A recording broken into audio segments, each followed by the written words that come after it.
এগুলা কেউ ফিরিয়ে দিতে পারবেন না। আর 13টি মিনিট তিনি জেলের ভিতরে থাকুন, আমরা তা চাই না। আমরা ভদ্র, কিন্তু আমরা বোকা নই। আমাদের ভদ্রতার এই উপহারকে কেউ যেন দুর্বলতা মনে না করেন। ভদ্ররা যখন শক্ত হয় তখন কি পরিমাণ শক্ত হতে পারে 15.5 বছর তা বাংলাদেশ দেখেছে। আমি কারো কথা বলবো না, কে কি করেছেন, কোথায় আপোষ করেছেন করেন না, এটা আমার সাবজেক্ট না। কিন্তু মহান আল্লাহর পর ভরসা করে মহান আল্লাহকে সাক্ষী রেখে বলছি 15.5 বছর মহান আল্লাহর দেওয়া শক্তির কারণে, মহান আল্লাহকে ভয় করার কারণে বাংলাদেশ জামাতে ইসলামী কোনো অপশক্তির কাছে কখনো মাথা নত করেননি। জীবন দিয়েছে, আপোষ করেনি। বহু আপোষের প্রস্তাব আমাদের কাছে এসেছিল। ফাঁসির কাস্টে নেতৃবৃন্দকে পাঠিয়ে দেওয়ার আগে জনে জনে দফায় দফায় প্রস্তাব এসেছিল। বাংলাদেশের জনগণ জানে জীবিত অবস্থায় আল্লাহর সেই নেক বান্দারা, বাংলাদেশের বীর সন্তানেরা, তারা ওই সমস্ত প্রস্তাবগুলোকে পায়ের তলে ফেলে দিয়েছিলেন। আমরা তাদের উত্তরসূরি। সুতরাং মেহেরবানি করে আমাদের আর ধৈর্যের পরীক্ষা নেবেন না, তাকে মুক্তি দিন। কেন আমাদের নিবন্ধন আটকে রেখেছেন? নিবন্ধন তো জালিম সরকার কেড়ে নিয়েছিল। সেই জুলুম আপনারাও কি আমাদের উপরে করবেন? এই জন্য কি হাজার জনতা জীবন দিয়েছে?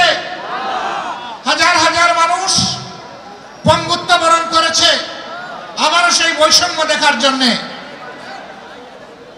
অন্ধকার প্রকোষ্ঠে তিনি আছেন,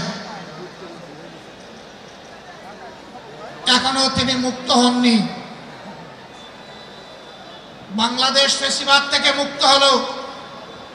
আমাদের প্রশ্ন, ফ্যাসিবাদের সবচেয়ে কঠিন সাক্ষী আজহারুল ইসলাম সাহেব মুক্ত হলেন না কেন? কোন জিনিস তাকে এখনো আটকে রাখতে বাধ্য করেছে? কেন এই বৈষম্য? আমরা তো নিজের থেকেই অন্যান্য নেতৃবৃন্দের মুক্তির দাবি জানিয়েছিলাম। এই উদারতা আমরা দেখিয়েছিলাম, উদারতা আমরা দেখিয়েও যাব। কিন্তু আজহারুল ইসলাম সাহেব কবে মুক্তি হবেন সুস্পষ্টভাবে জানতে চাই সরকারের কাছে। ফ্যাসিবাদ প্রতিপক্ষ সংগঠন হিসাবে তার প্রথম হিংস্র থাবাটি বিস্তার করেছিল বাংলাদেশ জামাতে ইসলামের উপর। সকল শীর্ষ নেতৃবৃন্দকে এক এক করে তারা বন্দী করেছিল। প্রথম দফা বন্দী হওয়ার পর প্রিয় সংগঠন এটিএম আজহারুল ইসলামের উপর সেই সময়ের গুরু দায়িত্ব তুলে দিয়েছিল। ভারপ্রাপ্ত সেক্রেটারি জেনারেল হিসাবে সংগঠনকে তিনি নেতৃত্ব দিচ্ছিলেন। পথের কাঁটা সরানোর জন্য বাকিদের ধারাবাহিকতায় ষড়যন্ত্র অব্যাহত রেখে তাকেও গ্রেফতার করা হলো। এক এক করে 13টি বৎসর অতিবাহিত হয়েছে কারাগারে। আমরা বাংলাদেশের মাটিতে আর কোনো বৈষম্যকে বরদাস্ত করব না। সকল বৈষম্যের কবর রচনা না হওয়া পর্যন্ত আমাদের আন্দোলন অব্যাহত থাকবে ইনশাআল্লাহ।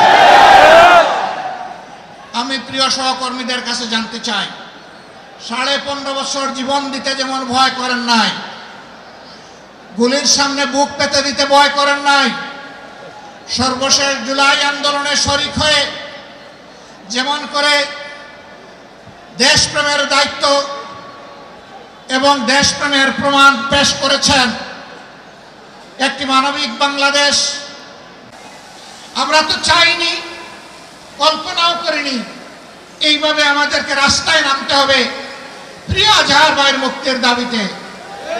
আমরা বাধ্য হয়েছি। আমরা স্পষ্ট বার্তা দিতে চাই, তার মুক্তি না হওয়া পর্যন্ত এই সমাবেশ প্রথমও নয়, শেষও নয়। সমাবেশ, বিক্ষোভ, আন্দোলন অব্যাহত থাকবে।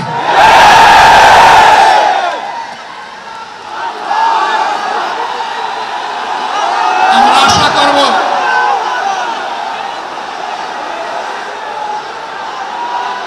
আশা করব সরকার শুভবুদ্ধির পরিচয় দেবেন। এক এক করে বাকি মুসলিমদেরকে যেভাবে মুক্তি দিয়েছেন,